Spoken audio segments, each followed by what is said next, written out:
Good morning, and welcome to the Center for Spiritual Living, and a special welcome to our Spanish-speaking audience who are able to listen to us thanks to the simultaneous Spanish interpretation by Julie Burns.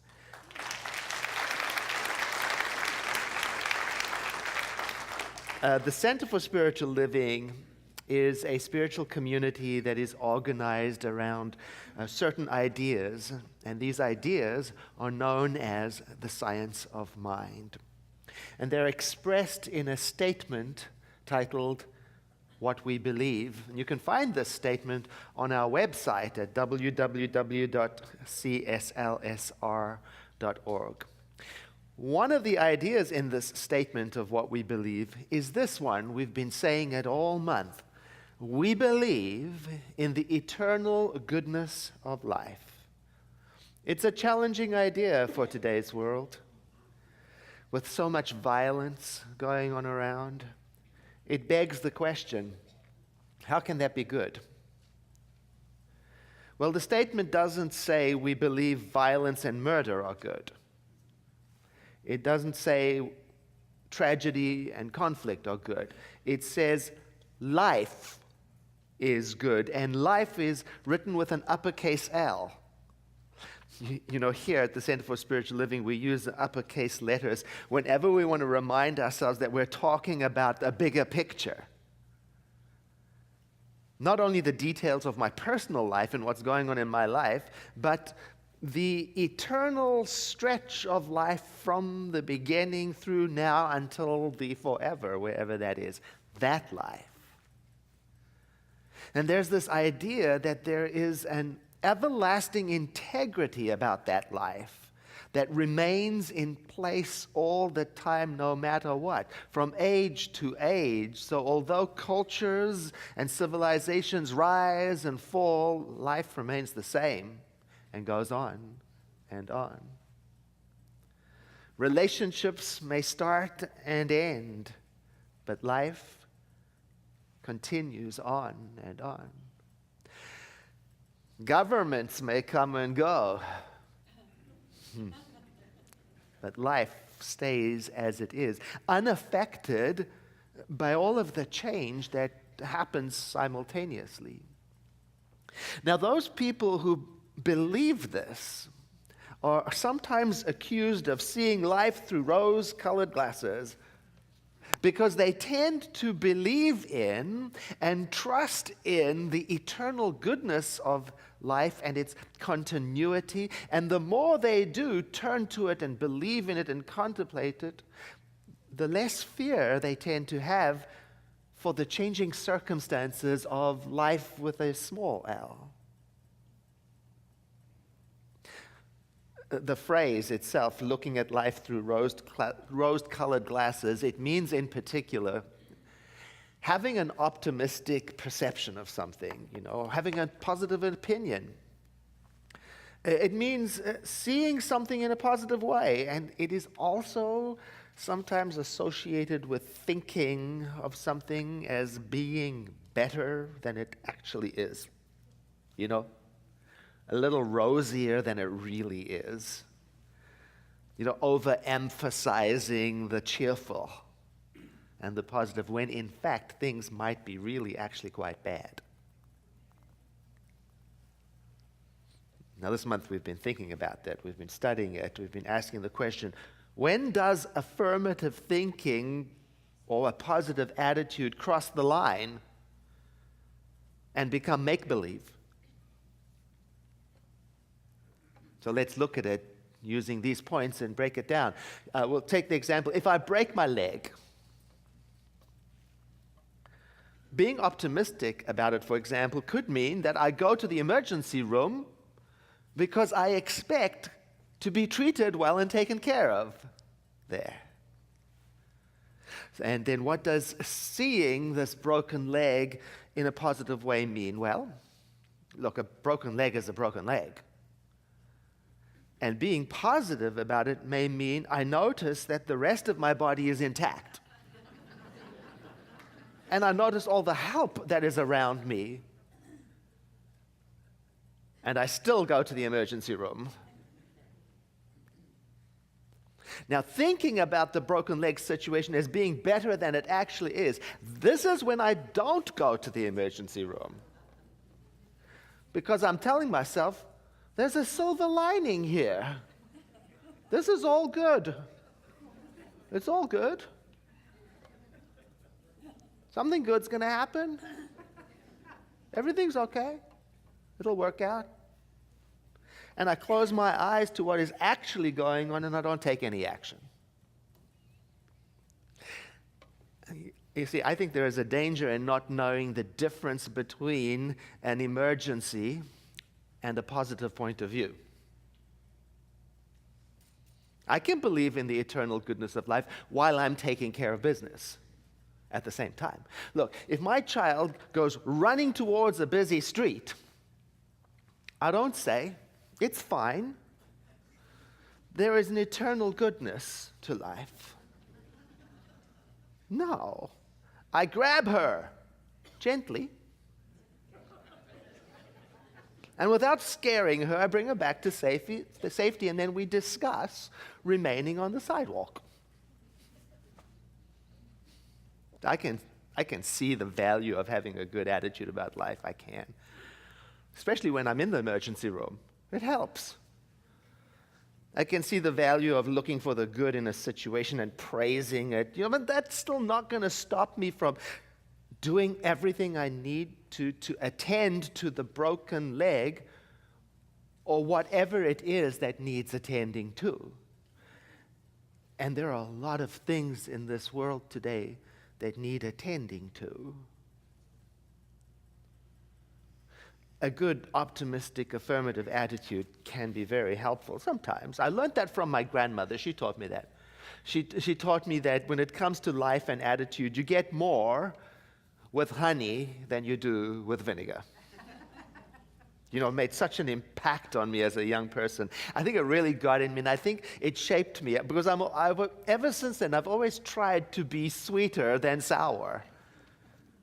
And to the point where it actually upsets some of my friends. They think I see life through rose-colored glasses. And I remember one of them said, Edward, aren't there just times when you've just got to come right out and be fierce and angry? Don't you have to sometimes connect with that, especially when you're advocating for your needs, or when you're addressing social injustice, or when you're discussing politics? And I said, well, I don't know other people's answers. I don't. But I do know that for me, my grandmother was right. I get more with honey than I do with vinegar. I do. I recently witnessed that happening right before me.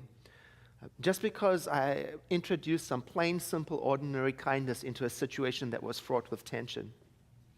I was standing in line at a food place to get some food, and the server in front of me was dealing with a particularly agitated and angry customer who was getting quite personal and in his face, and unreasonably so. And he was trying his best to maintain a professional disposition. Now, I could see it, dismantling his composure. And there was a whole line of people behind me that were getting progressively fidgety. Where's my food? And when eventually that customer moved on, and it was my turn, I could see he was trying to wipe some of the tension from his expression, but he wasn't completely successful, and he looked at me and said, yes. It's rather abrupt, And I said to him, in my most sincere, authentic frame of mind, I said to him, you handled that very well. Not talking down, just human to human. And do you know, his eyes teared up. And he just said, thank you. And I could feel, when you feel the whole room go, and there was a change. Being affirmative or optimistic or seeing life as eternally good, it doesn't really change the hardships that the world is facing. Oh, but it can make a much-needed difference, especially when it is used to express compassion, connection, and care and understanding. It can make a world of difference.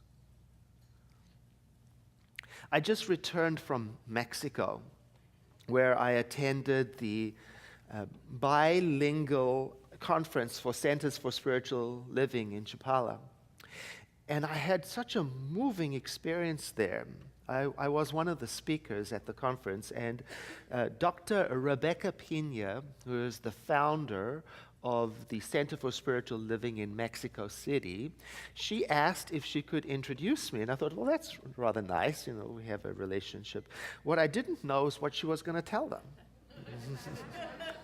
And what she told the audience was that our community in Santa Rosa is a leader among communities because of how we supported the international community of Centers for Spiritual Living. And I'm listening to this, and she talked about what a difference it had made to the Spanish-speaking community of Central and Latin America because of our assistance.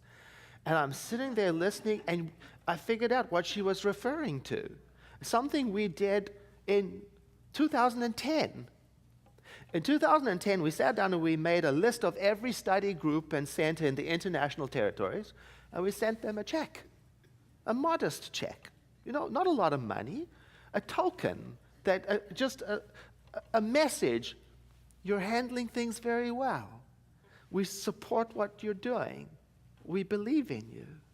And then we forgot about it and went along with our work. What we couldn't know was the impact it was having on the people who received it. Well, I got to meet them. And they were filled up with gratitude for the support, and I learned from them that it meant so much more to them than the money. It communicated to them that they were part of a larger community, a family, that somewhere in the world there were people who knew them and saw them, and it gave them hope and courage to keep on going and keep on teaching. It instilled in them a positive outlook. Wow. And they were thrilled to meet me and Julie. Because to them we represented this community somewhere out there that had helped them. And I got to pose in endless photographs. I was blown away to witness the ripple effect of such a modest affirmative gesture. One young man, he came up to me and he was quite emotional. And he spoke to me and he said to me that he was on the team who translated a book that Reverend Joyce DeFala and I wrote like 300 years ago. Seeing Good at Work. And he was shaking a little bit when he talked, because he said to me, I feel that the information in this book should be placed into the hands of millions because it has the potential to radically transform the workplace environment in my country. And I was like, really? I was blown away. And the whole experience reminded me of when I first started studying science of mind. When I had an optimistic attitude about everything. I started to remember when I was taught to look at life in a positive, affirming way, how I took that in and I became so excited about it. And that was before I became cynical and questioned everything. Oh, my visit to Mexico made me realize that I may have let myself become too afraid to think optimistically, in case I'm wrong. And it helped me to remember just how excited I was when I first discovered the amazing secret power of affirmative prayer, and how nobody was safe around me, because I would pray for everybody, for everything, all of the time, to bring more goodness into expression, because I was excited about it. And my visit to Mexico reminded me how easy it is for me to get bogged down by world events and how I can let them make me doubt, steal away from me my core conviction that there is something eternal and immortal and everlasting goodness that runs through life all the time, that I can draw upon, that I can consult, that I can let guide me in this world, whether that is to contribute to a cause I believe in, or to volunteer for a nonprofit organization that I resonate with, or to speak to my state representative about issues that are important to me, as long as I remember to bring along with me the honey in the form of genuine loving kindness, in the form of an open-minded, innocent approach to life, in the form of a just good attitude.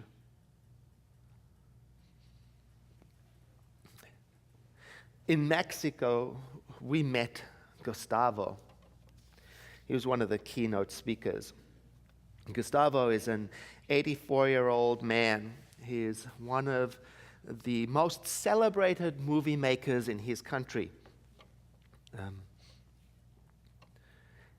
He has no formal training in science of mind. He just simply learned it himself, and he applied the teachings just to his life, because he, as he says, it taught him to be successful and generous and share everything that he has. And his story is just delightful.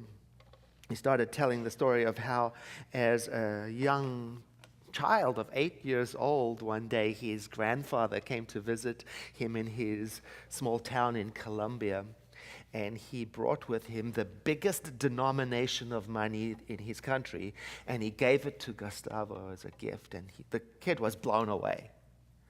And it just started to open his mind, and he started to think of all the things he could do, the places he would go, the things he would buy, the experiences he would have, and his mind was just swirling with the delight of the possibilities from this gift, so much so that he lost the bill. And with it, he lost all of his dreams. And all of the possibilities just went out the window. And he cried, and he cried, and he cried. And in all of his crying, he remembered that his mother was of the habit of going to church regularly. And he said to her, "Why do you do that?" And she said to him, "Gustavo, I go to ask for your happiness. I go to ask that you and your brothers be healthy. I go to ask that there be love in our family. I go to ask that we have food." And he thought, well, if she can do it, it's worth a shot. And so he went.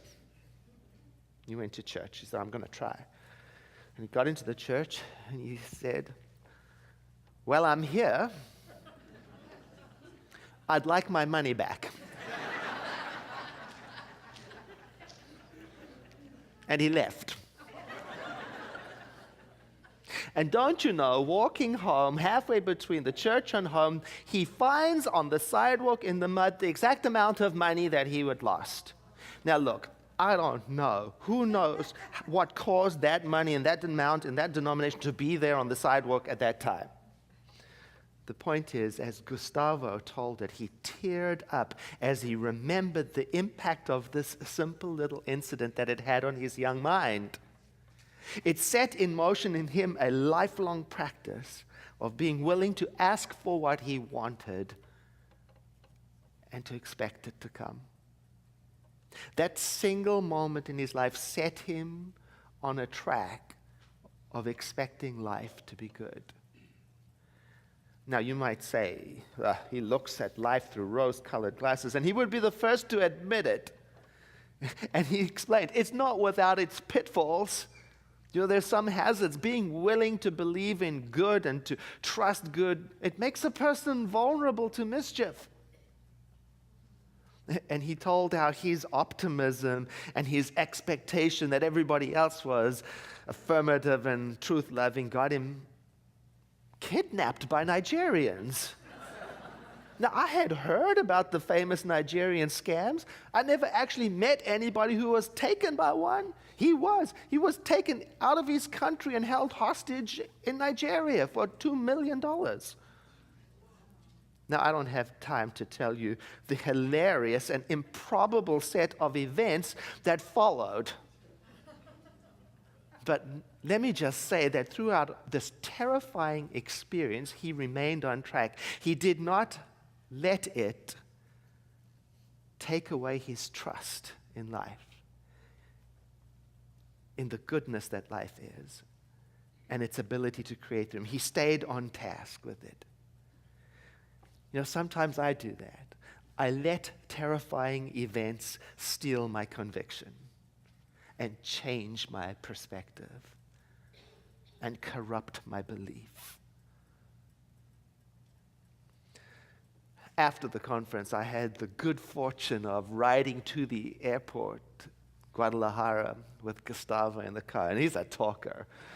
And he said to me, this thing you call God, it's energy, it's life, and it doesn't care how you use it. And I said, really? Tell me more.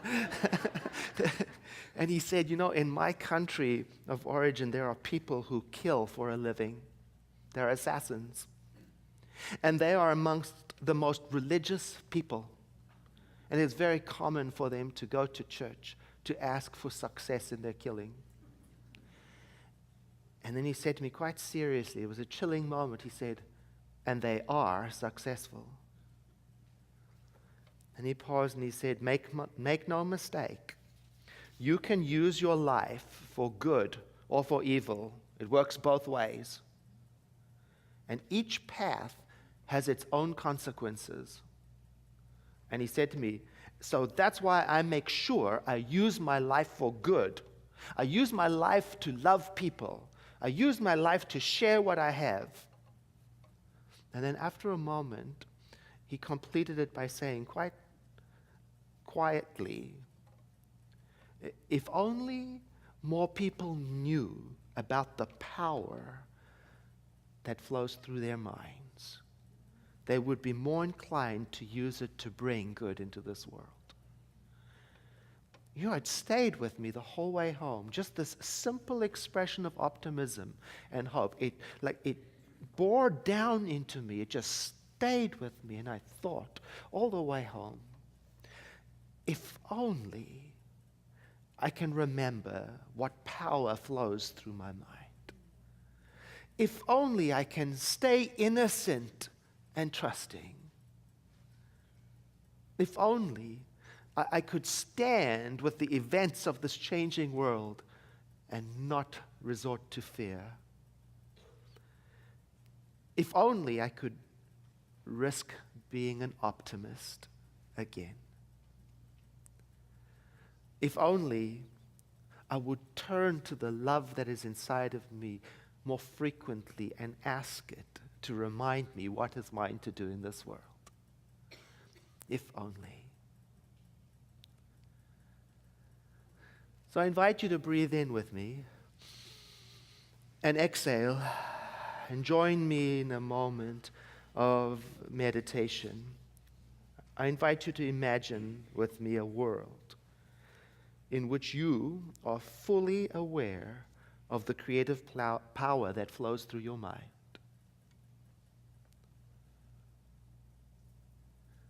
I invite you to imagine a world in which you have maintained your innocence and your trust in life.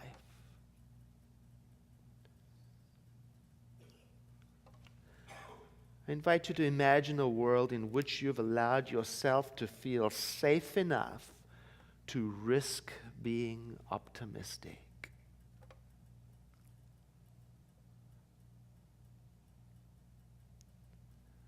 And imagine a world in which you regularly let yourself be guided by the love in your heart so that you know what is yours to do in this world to help, to nurture, to connect, and to love.